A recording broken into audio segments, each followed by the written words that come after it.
Dubai में जो कानून लागू है, हाँ हाँ, तो यहाँ कम से कम कैद का फांसी का सजा हो कि आने वाला भविष्य में ऐसा दोबारा ना हो। दोबारा नहीं करना चाहिए, शिफ्ट नहीं होना।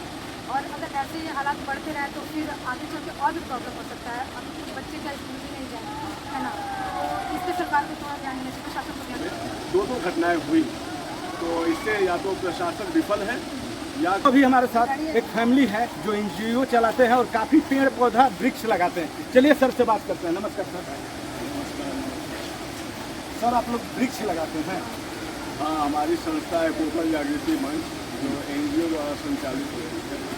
हम लोग वृक्ष लगाते हैं क्योंकि पर्यावरण को संतुलित रखने के लिए, क्योंकि रोड की चौड़ीकरण होने की वजह से काफ़ी पेड़ों की कटाइयाँ हो रही हैं। तो अगर वृक्ष नहीं लगाया जाएगा तो आने वाले समय में पर्यावरण असंतुलित हो जाएगा और सभी जीव प्राणी असुरक्षित हो जाएंगे।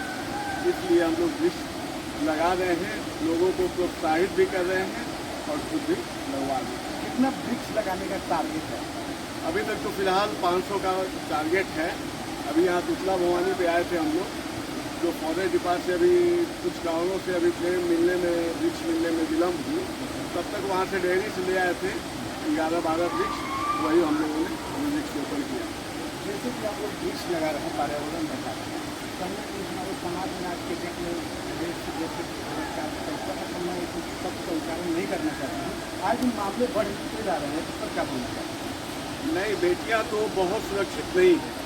अभी हमारी शहर के आसपास इर्द गिर्द में दो घटनाएं हुई, तो इससे या तो प्रशासन विफल है या कुछ और समाज को अच्छी चीज़ें नहीं मिल रही।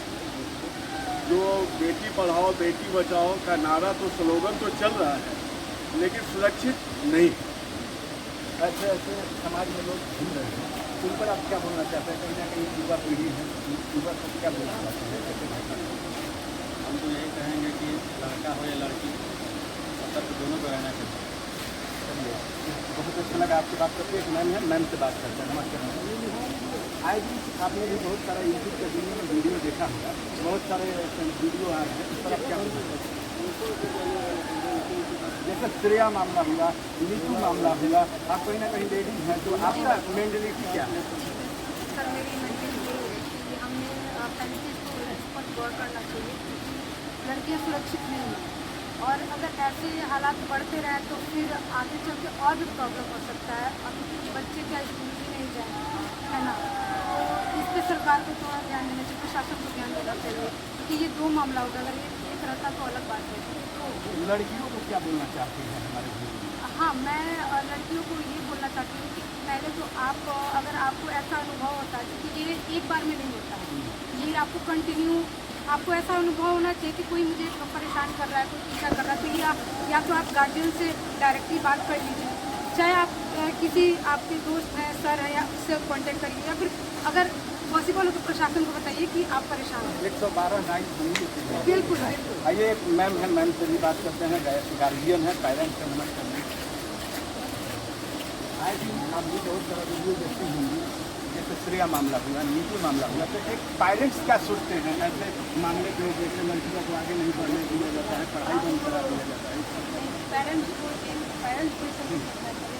बेटी पढ़े, आगे बढ़े, तो ध्यान देना चाहिए।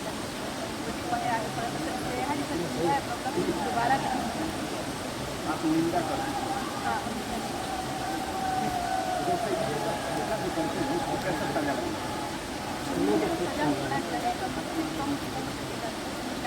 उम्र कैद की सजा? कहीं ना कहीं देखिए लेडीज लोगों का बयान आ रहा है कि आए दिन ऐसे घटना घट रहा है, तो उस पर उम्र कैद का फांसी का सजा हो कि आने वाला भविष्य में ऐसा दोबारा ना हो। दोबारा नहीं होना चाहिए। आप भी कहीं ना कहीं एक माँ है। और यहाँ पर वही दुबई में जो कानून लागू है, तो यहाँ कम से कम यहाँ होना चाहिए, ताकि बहुत अच्छा बात कह दी मैम, बहुत अच्छा। सतर्क रहें, वो लोग भी डरे कि आगे हम ऐसा ना करें, क्योंकि उन्हें तो कोई डर नहीं है।